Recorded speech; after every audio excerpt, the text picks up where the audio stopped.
America, please forgive me in advance.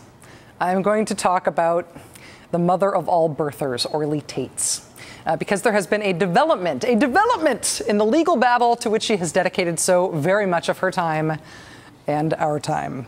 Orly Taitz, to refresh your memory, is the California dentist, lawyer, realtor, and former Republican candidate for California Secretary of State who made herself famous for the internet by crusading to prove that President Obama is secretly foreign and therefore not really the president. The result of one of her many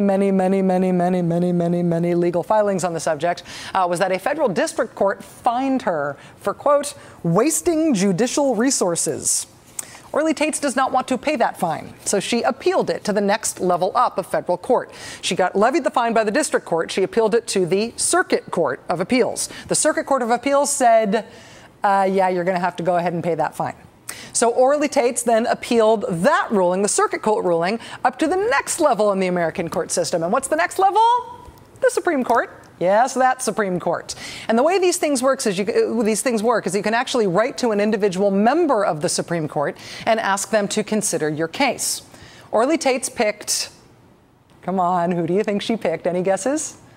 She picked John Paul Stevens. No, she didn't. Come on, tell me you didn't fall for that. No, of course she picked Clarence Thomas. She wrote to Justice Thomas on July 8th. It took him 1 week to write her back and say, Orly, you have to pay the fine. So what did Orly Taitz do? Well, first, this is the best thing about this story, she appealed to have Clarence Thomas's signature verified. Because if there's one true thing we know about Orly Taitz, is that she does not take any official government document at face value.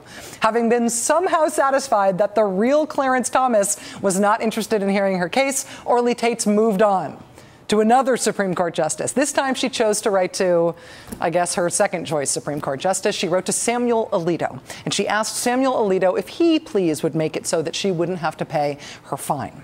The Ledger-Inquirer newspaper in Georgia reports today that after Clarence Thomas rejected this request, Samuel Alito actually didn't reject it. Samuel Alito referred it to the full Supreme Court so it would be considered. Wow, right? No.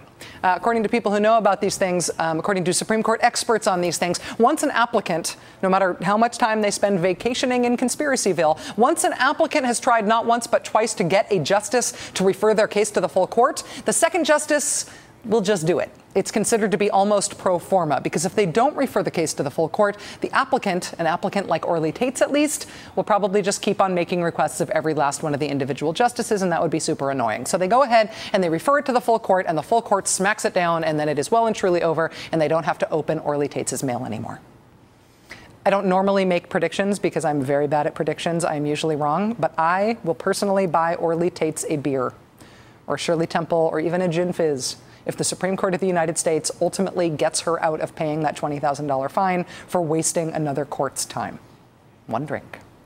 I do give Orly Taitz credit, though. She literally goes all the way every single time.